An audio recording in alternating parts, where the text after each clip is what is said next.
Hello and welcome back to the Nutrition and Life podcast. My name is Lisa, I'm your host, and today I have the pleasure of speaking with health and wellness coach and published writer Jeb Stuart Johnston. Welcome to the show. Thank you so much for having me. Well, it's my absolute pleasure, and I'm excited to talk to you about all things emotional eating, binge eating, and everything else that pertains to nutrition coaching. You have a wonderful company called Food on the Mind, and I know that there are going to be lots of topics for us to talk about. But before we do so, I would love to hear a bit about you as a person, how you got into the space, and what you're doing today. Well, I'll make an abbreviated version because it's a very long, circuitous route that got me here.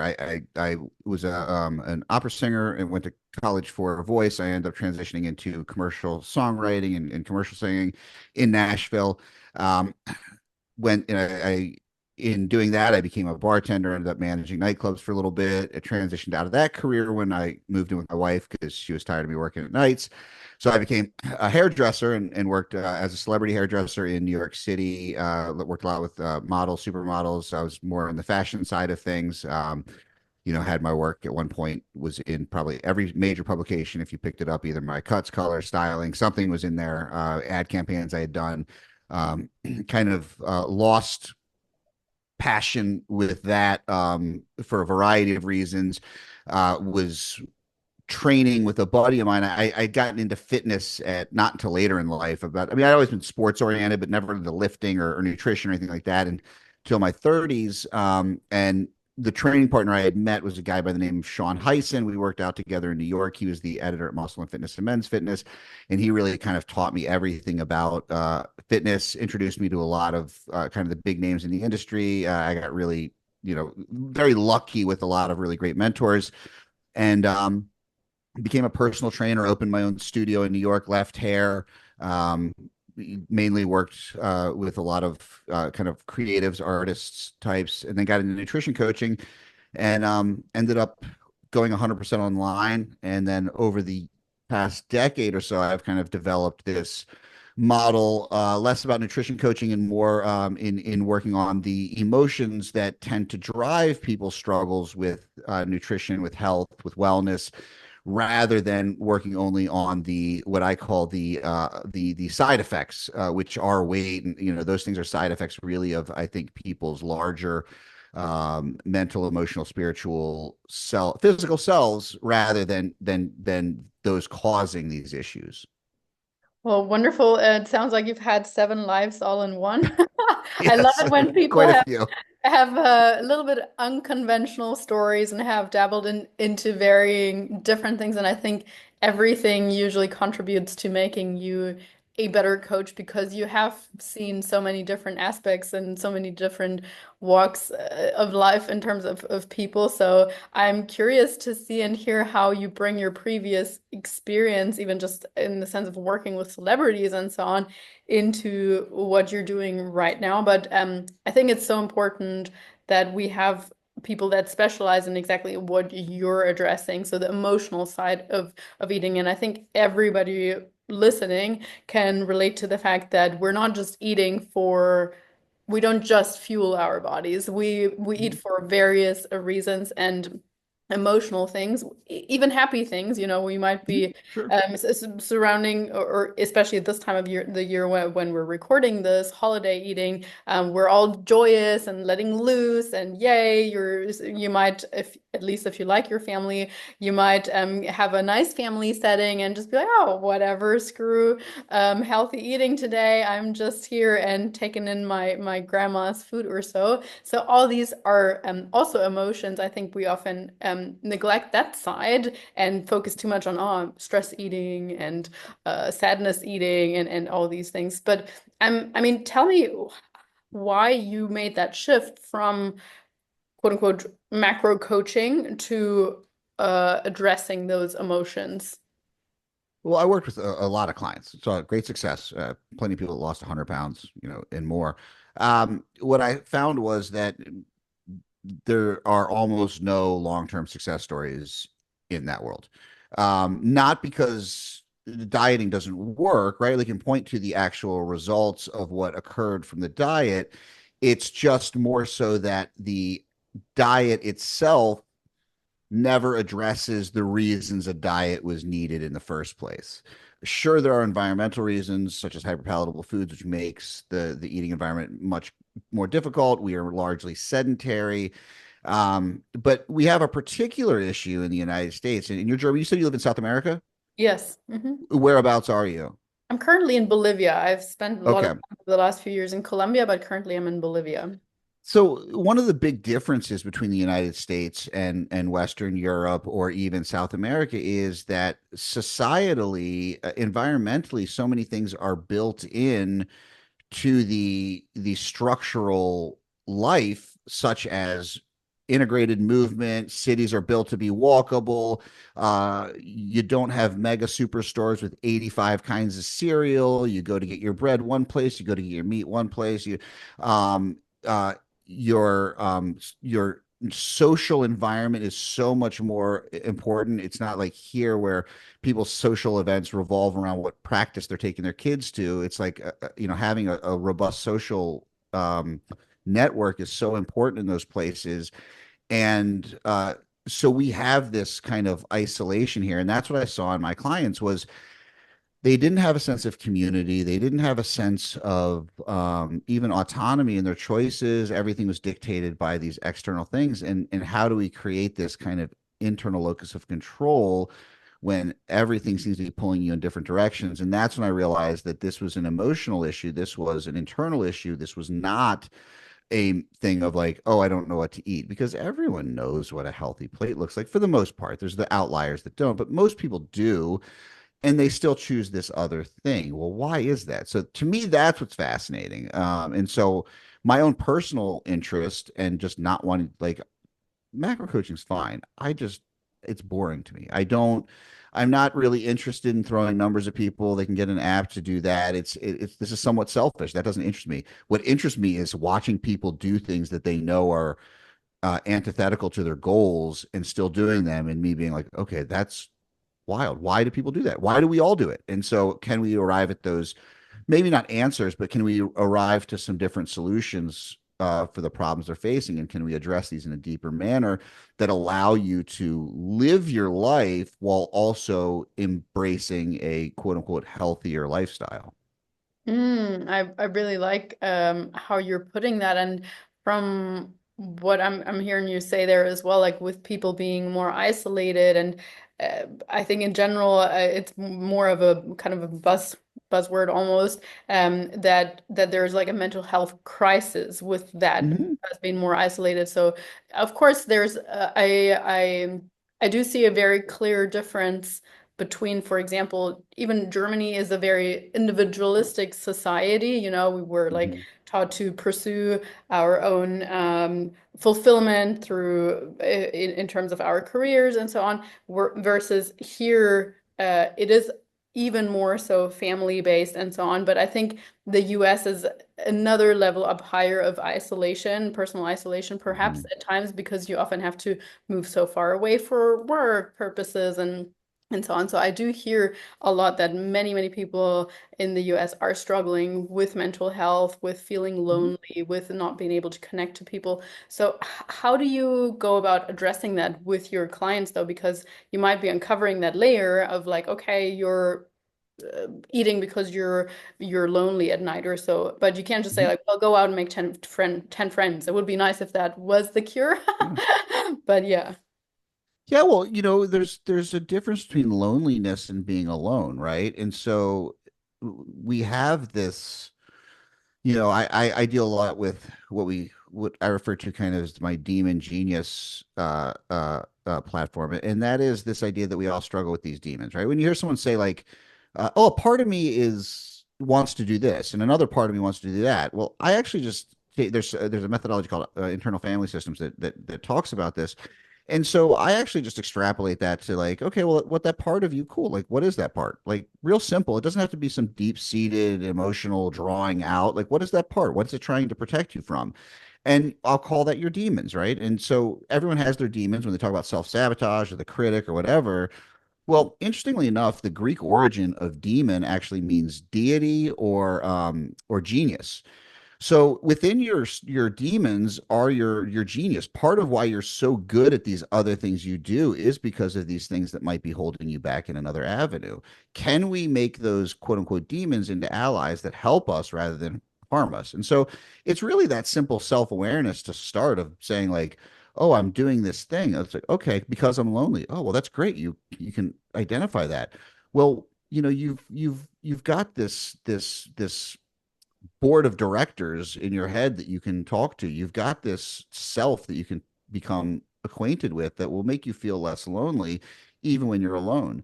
And then it could be as simple as picking up the phone and calling a friend, knowing that this is your vulnerability at that time, that you find yourself lonely at 8 p.m. on a Friday night.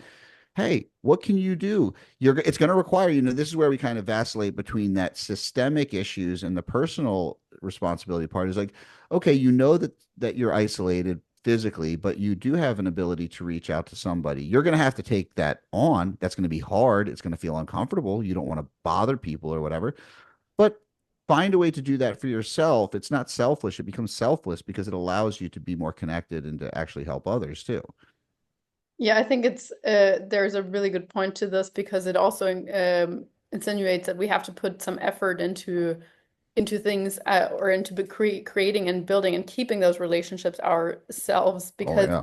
I think oftentimes people think like, oh, I don't have any friends or I don't know anybody here. And it's just it sounds like friendships or relationships of any kind should be something that just happen naturally. And Mhm. as someone who travels a lot, I have learned that I, number one, need to put myself out there. And this, like Yeah. people, it's really clear to people that, hey, you need to do that when it comes to dating, for example.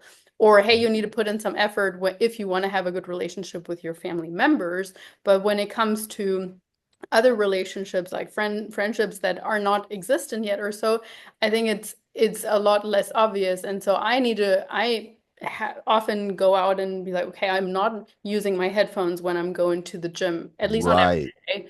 Or when I'm going to a cafe, I might plan a little bit of extra time, not just for working, but also at least have a little bit of a chit chat with the person sitting next to me or with the barista or like these kind of things. And then growing on them. And even if it's just paying someone a compliment once a day, like having those little goals for yourselves where you're like, I'm specifically making an effort to make a connection with someone, even without the expectation of this is going to become my best friend, but still Yeah.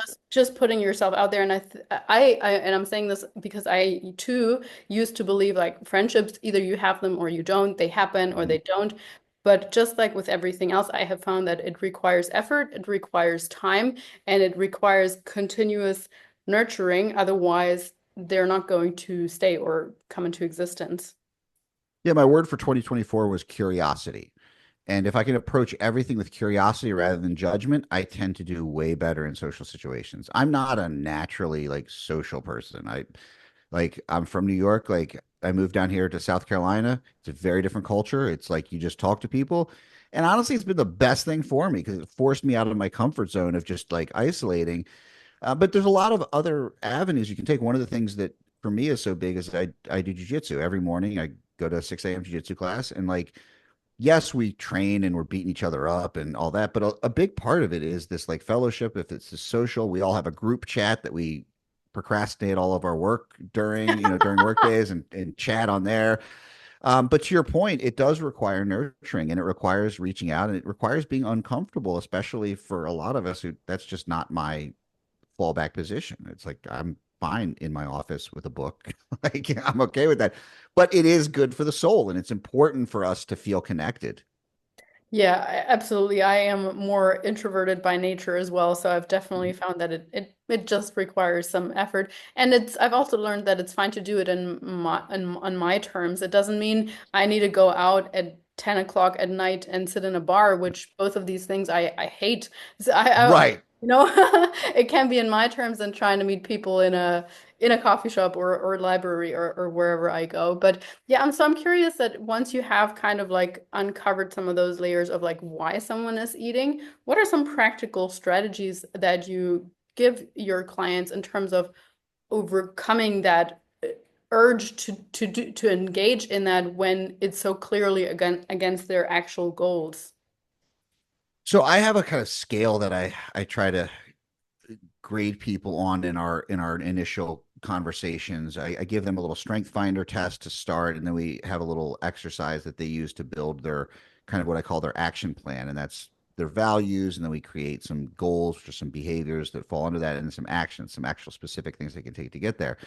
So what I find through that is I can kind of determine whether or not this person is what I would call more an intuitive person or more of a logical person, right? So anyone who leans heavily into that intuition, and you can judge that by like someone who's like kind of that hyper empath, right? Like something happens across the world that's bad and they're in bed for 2 days because they're so crushed by it. That person, like leaning into this emotional stuff, is not going to be like, we want to be aware of it, but we don't want to heavily use that because that's going to draw them into a cycle. So I generally lean towards more of these skill based approaches. So something like real simple of like, can we create an intentional action plan where it's like, okay, I'm scared of these things happening. Okay, well, if this happens, what then?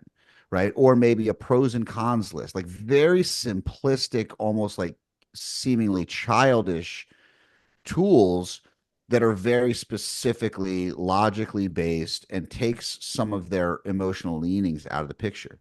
On the other hand, I have people that are heavily involved in emotional eating that don't actually recognize they have any emotions. Think your engineers. I actually work with quite a few psychologists and psychiatrists in my practice, and for them, they understand the intuitive, but some of them are very heavily kind of almost dissociating from emotions because of the work they do. And of course, they're going to be the people who are most open to this stuff because they're they're actively working on themselves generally. But maybe like an engineer or a computer scientist or a pharmacist who's just like they're all about numbers. Well, we need to say like, I know you don't think this is emotional eating, but I want you to try to identify some emotions that might be going on. And then they're like, oh, one of the great quotes I heard once, and I forget who said it, was that we tend to think of ourselves as logical beings sometimes prone to emotion, and in reality, we're emotional beings sometimes prone to fits of logic, right? Our logic is very few, and the people who think that they're most, the facts over feelings crowd, the people that are like, I'm so logical, you can just watch them get wrapped up in emotion every time they make a comment on social media or whatever it is. So it tends to be the people that are those people. We need to be like, okay, let's start to get into this squishy stuff because that's going to make you super uncomfortable, but that's where the work needs to be done. So I think in terms of practicality, if you know you're dealing with someone who's super logical, just getting them to identify some emotions, right? And give them an emotion wheel. Let them like pick out and get granular with it. That's something that Lisa Feldman Barrett, a brilliant psychologist and neuroscientist, talks about is granularity. Really identify that.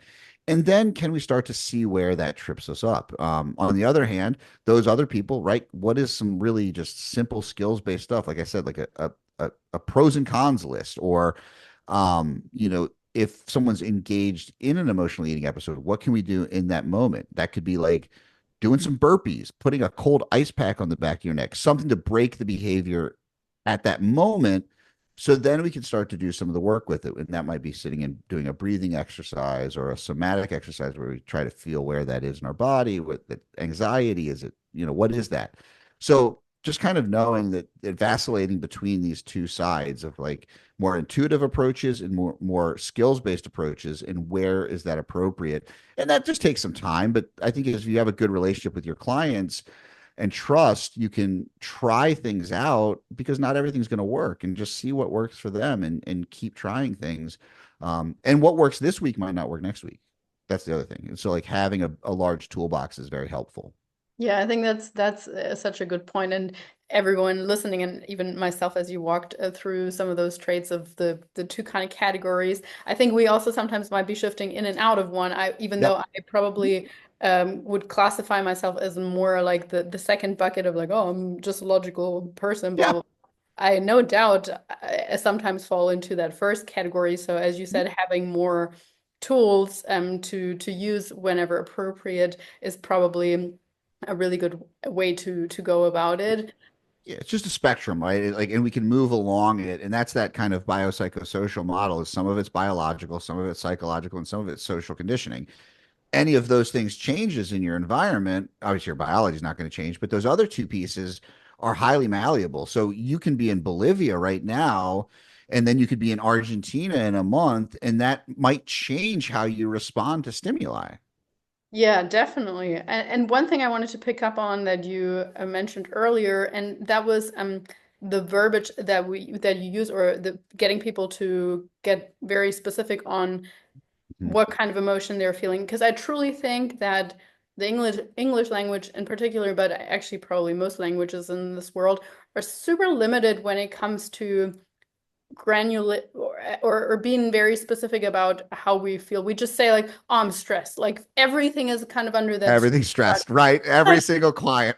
What do you mean? Is that positive? It could be positive. Yeah. Like, are you excited about everything that's coming up for you? It is a lot though. You're feeling maybe under pressure, but it's exciting stuff. Or are you literally feeling overwhelmed and it's just too much? Are you feeling anxiety because of something from the past? Are you feeling like there's just so many nuances to that? So I like what you said about getting more specific on it and not just saying like, oh, I'm stressed for everything, or oh, I'm sad about. We're like, what are you? What kind of sadness is this? This is like happy sadness. You're sad to see this person go, or Yeah.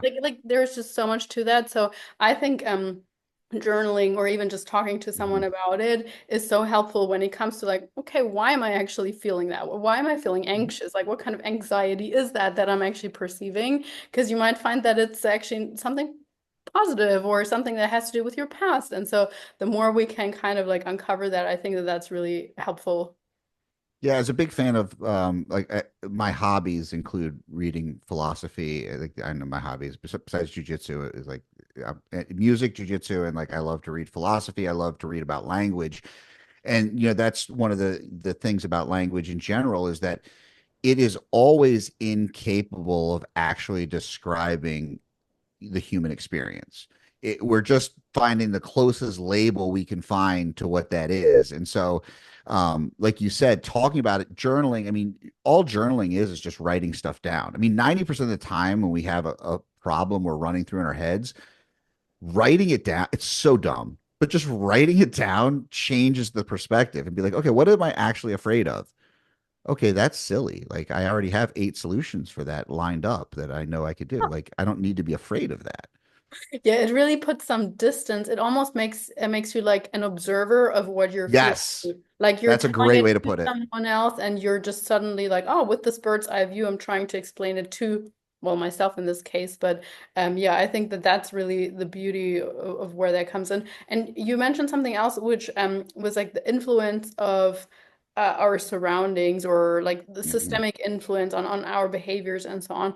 And I would like to get into that because I think often people use that too much as a shield, or on the other end of the spectrum, they're not aware of how negatively their environment really affects them. So maybe you can explain, first of all, what systemic influence really is, or how you deal with that with your clients. Yeah, I think that really nobody actually uses it too much of a shield. I think most people just don't have an awareness of how Mm. much it influences them. We look at, I mean, I know in the Western world, it's super popular to be like, oh, you're in control of your destiny, and like, uh, you probably don't have nearly as much control over that as you think you do. And particularly again, I like to read about neuroscience, and we think about when we make a choice or a decision, we think that that's this like in the moment thing, but all we are is really computing machines, right? Emotions are really just indicators of where our intuition feels like it should take us based on prior experience. And that prior experience is all based on systemic influence.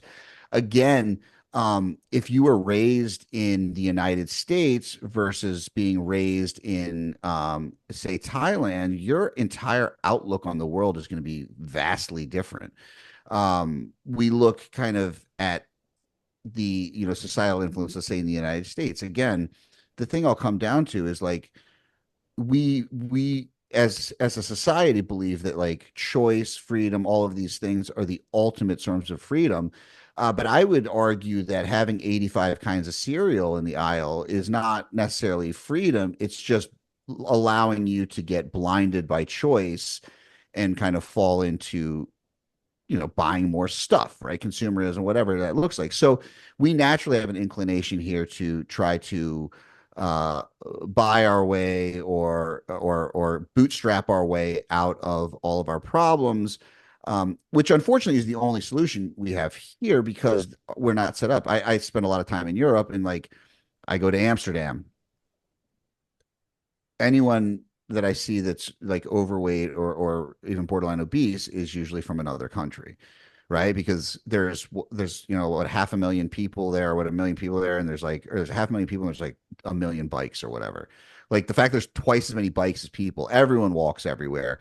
The food isn't like low cal, right? And people drink beer, people smoke cigarettes, and they all live longer.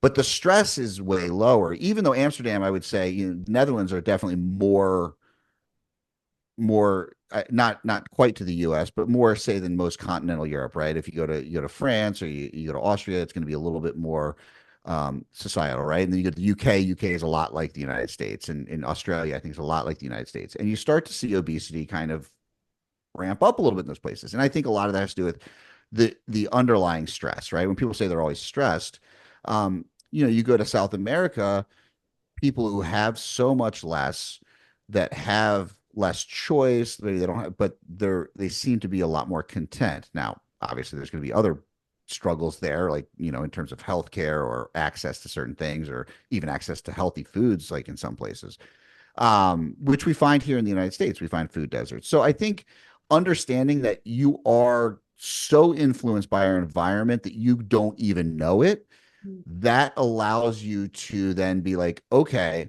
what are the interventions I can take to try to subvert that environment? And so a big one for myself and a lot of my cohort of coaches that I work with is that we're huge into like something as simple as buying a walking pad, because you know that you're working from your desk all day. Can you get on that thing and get some steps in? Right. And not even about weight loss or anything like that, but you know, it takes between 6 and 8 thousand steps just to induce the hunger signaling that you need for a normal day. Most Americans are getting like 3 to 4 thousand steps a day. Like they can't even use hunger signaling as a way to eat because it's not regulated at all. Um, we're meant to move. It's like it's such a something as simple as that is an intervention that can kind of help you get around the environmental impact. Um, hyperpalatable foods are a real thing. If you move more, you have more ability to utilize calories. That's going to help prevent some of these issues. And then just learning, I think that's where the macros thing was super helpful. Is it helped people to be like, oh, like protein, fats, and carbs. That's what these are. It's like, yeah, okay. Now what are you going to do with it? So now like what to eat, how to eat. That doesn't mean you don't ever have a peanut butter cup or a slice of pie or whatever. But it means that you understand that it's going to be highly caloric. It's not going to fill you up, and it's not going to do what you want it to do for most of the time. So can you create a majority of your life looking like, similar stuff, right? Like looking at like healthy meals, and then have those things as the occasional treat, the joy, rather than the go-to, because you see a lot of people that like, oh, I stop for Starbucks for breakfast, and then at lunch I go to McDonald's, and then for dinner I stop and grab whatever. And you're like, yeah, it's probably not going to work. Plus, it's just really expensive. There's so many great points. And I mean, I have worked and am still working with people all over the world, and including a lot of people in the Middle East, for example, as Oh, well, yeah. in Asia. Very big difference. Very big differences. And I mean, initially as a coach, I made some mistakes. For example, if someone would be like, I'm going to my mom's on Sunday for food. We always share the food. And you're like, oh, can you just try to make your own plate? That was such a dumb suggestion on my side, Yep. because I didn't know any better that them just putting all the food in the middle, and you have a little bit from here, a little bit of there, and it's literally like you can't, it is very difficult to like classify the quantity. So like educating myself and also the clients on how do we go about that? Because clearly that one big family get together on the Sundays looks very different there than it would do in Germany or in the US for that matter, Mm-hmm. or on other occasions, saying to a client in the Philippines or Thailand or whatever, let's just not eat the rice for a little while. Can you just like Right. substitute that with, Yeah. the German in No. me coming out, just substitute that with potatoes because it's more Right. satiating. They're like, Right. A, I don't like potatoes. B, we don't really have a lot of potatoes here. And C, I need my rice. That's like a, Right. so It's like a cultural. yeah, we even as coaches we learn how to approach things differently. Well, I think too, and what I stress is I always say, like, what I do, I never call what I do my business. I call it my practice.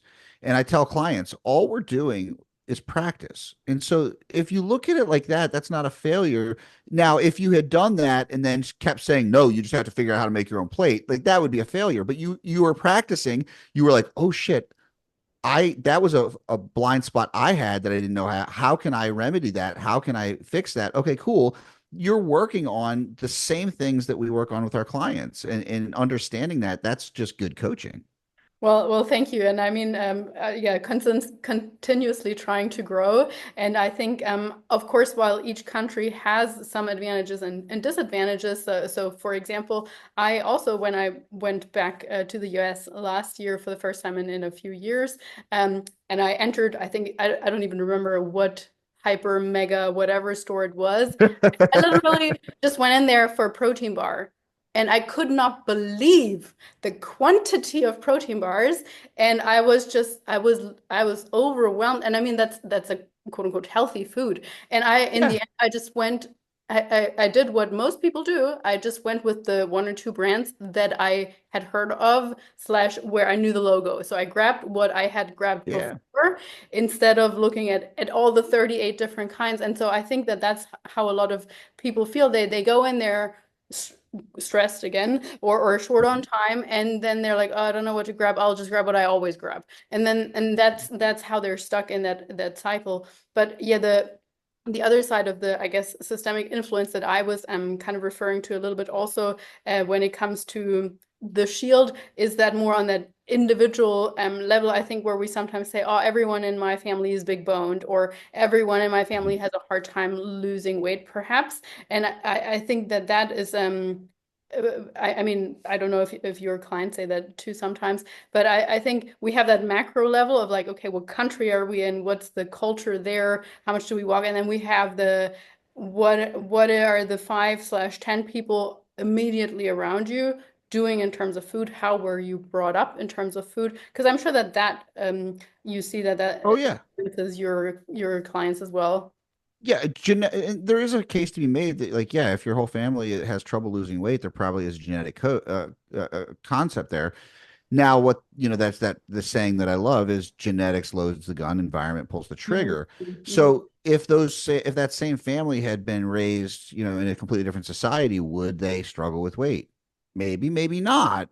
I don't know. Now, what happens though is because that genetics that kind of passed down to some people might be a little bit hungrier than others, and and maybe you're more stressed. Maybe you don't know how to manage. So with my work is what we do is we try to manage the things like it's like kind of like it drives me crazy when because most of the internet, social media especially, is just like hyperbole and like saying things that don't really mean anything. And so like when coaches who are primarily macro coaches get mad about the hormone coaches, they're like, hormones don't make you gain weight. It's like, well, no, but the hormones influence all the things that make you gain weight. So if you have like if there's something hormonal that's going on, it might make you hungrier, it might make you less satiated, it might make you want to move less. Medications change people's non-exercise activity thermogenesis on its own, right? And so that can make you less able to manage calories. So it's not that the laws of thermodynamics don't no longer apply, but it is that this idea that there's a reason that all of your family struggles, and it's probably not just the genetics, it's probably all of the other things that influence them. And so can you change your past? No, but that also doesn't mean that you can't change the present and the future, right? Like that the past is the past, it's fine, like you accept it, you are where you are, it's not your fault. But now if you want to change things, it does become your responsibility to start to take on the hard things. um and is that fair? No, but it's reality. We have to accept, if we want to move forward, we have to accept where we are. Yeah, I love that you threw personal responsibility in out there, because I think that that's really the first place to start. And I mean, most of the time when people come to us as coaches, they are taking somewhat ownership of where they're at right now. I have had clients where they're like, you get the perception that they just think they're paying you, and so now they should see results regardless of the effort that Sure. they're putting in. But I And think once we but I can, think it's really important to say that it's not their fault where they're yes, at. yes, Because I think that's the thing is like the personal responsibility thing gets so wrapped up in this like everything is personal. It's like that doesn't work. It hasn't. We've been trying personal responsibility as the cure all in the United States since 1980, and all we've seen is people get poorer and get less healthy because we haven't taken the structural changes that actually will probably. But unfortunately, I can't change policy. I can't change the way that a city is mapped out. I can't. So all I can do is help people to work with dealing with those things that are in place and how can they manage them better. I would love to be able to be like, yep, we're going to make all cities have green spaces and everyone's going to move around. They're going to walk everywhere. But I've shared this story before. So again, a year ago, I went back to the States and I was at the gym and I wanted to get to the Starbucks, which was literally across the road. I could see it, but I could not. I could not walk there. I would have taken me 15 minutes because I had to cross a highway and there was no walking way. So I would have had to walk for like 15 minutes to get there, and it was like a half a minute drive. I was just like, how is this possible? I but can we really feel drive it. everywhere. Yeah, it Like was and I'm guilty of it. Like I moved to South Carolina and it's like in New York, if something was a mile and a half away, you didn't think about walking. I mean, you're just walking. Like first of all, it's more of a pain to try to get in subway. Here, it's like a mile and a half away, and you're like, yeah, we'll just drive down there and park and come. Like that's just what of you do. And course. Yeah, no, I mean, that's what I ended up doing as well. I drove there because yeah, I couldn't walk. It was not safe enough. That's even, right. it was not Yeah. safe enough to walk there. But yeah, I mean, I like what you say, just simply giving people or working with the situations that people are have right now. So if someone's listening to that and they're like, well, I totally fall into the category of, well, emotional eating from time to time, feeling stressed from time to time, having an unfortunate layout when it comes to activity and so on. What can I actually do? What are some things that you work on with your clients in terms of stress management and so on? I mean, stress management, we really want to identify the stressor. It's like anything else, right? Like you made a great point. It's everyone just like, oh, how are you feeling? And it's like, people either say stressed or men tend to like the only emotion they understand is anger, right? And so it's like okay, well, like I'm stressed. Well, what are you stressed about? And again, like I'll take a client I talked a couple weeks ago. She knew she was headed to a trip, and she's one, she likes to have her food, like it's like she doesn't, it's she likes that structure. So she had got a refrigerator for the room, all that stuff. And I was like, okay, so what are your fears about the week? Well, what if the refrigerator doesn't work? Okay, what if it doesn't work? What would you do? Well, I could fill up the sink with ice or go get a disposable cooler. Okay, done. What's the other concern? And so we just kind of went through like the concerns and was like, okay, well, now that we know we don't actually have to be anxious about those things, does that relieve some of the anxiety? It's like, oh, yeah, cool. Like, Hmm. so, anxiety, and again, I always come back to this kind of Buddhist philosophy of like depression is living in the past, anxiety is living in the future. It's a little reductive, but it really does. It's like if you're not being present, you're going to feel these things. So how can we work more on being present? And that might mean a meditation practice. It might mean journaling, a gratitude practice, breathing exercises, things like that. Breath work has become something that I'm, kind of doing a lot more of, mainly because I developed asthma over the last couple of years, and the reason, and also, so this will actually tie in is why do I do that now? It's like 'cause I know it'll make my jujitsu better because I'll be able to breathe better. So if we can tie these things into things that people value, that they think are important, it becomes much easier. I think a lot of times coaches struggle because they tie in things that they think are important for them and try to make it important for the client. And it's like, bottom line is like, especially the population. Now, my population all loves to work out. They all exercise. They're all into it.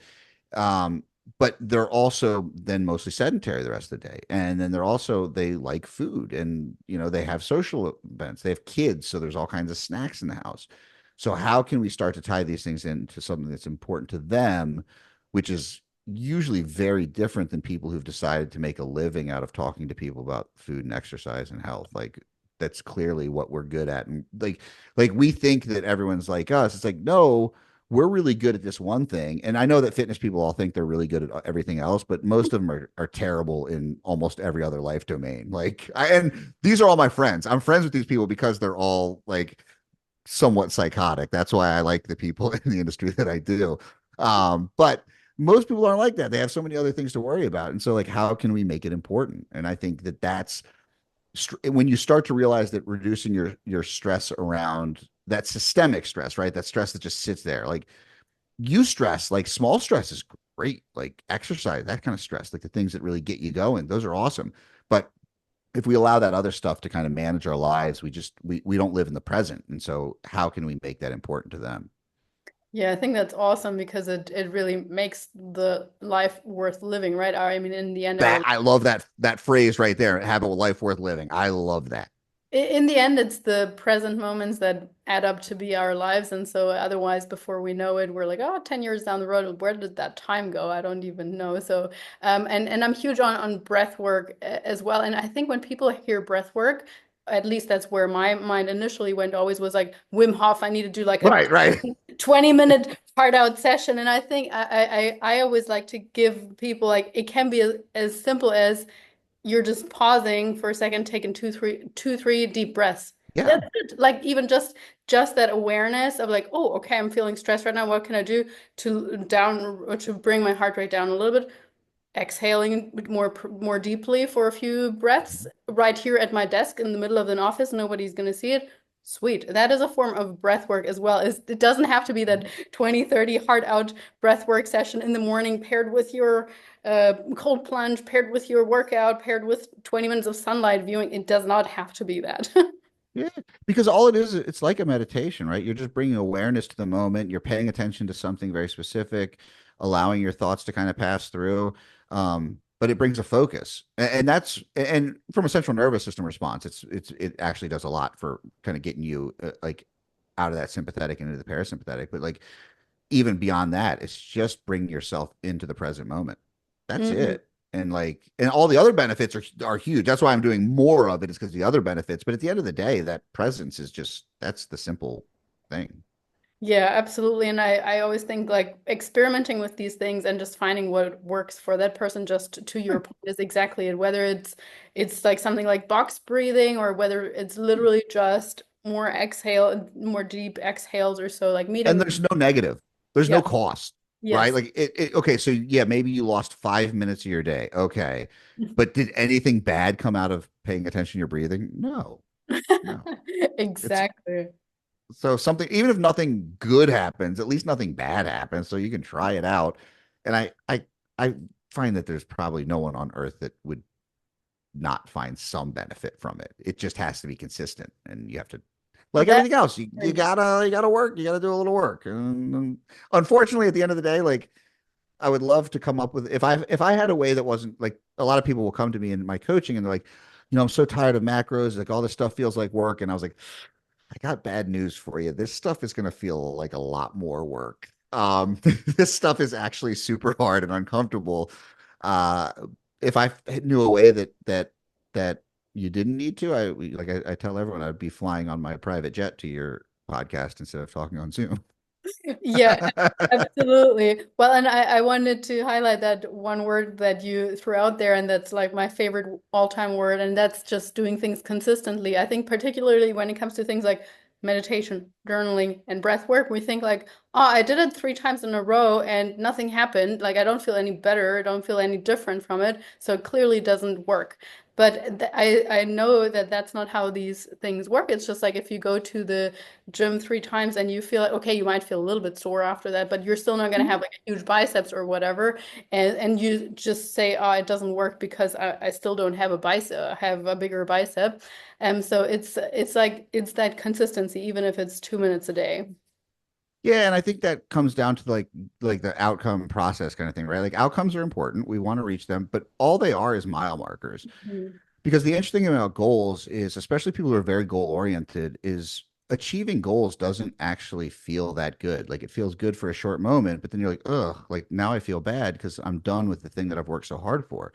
Whereas if you look at it as a mile marker and like, what I'm getting out of this practice can't just be the outcome at the end. Like I have to be getting something out of it.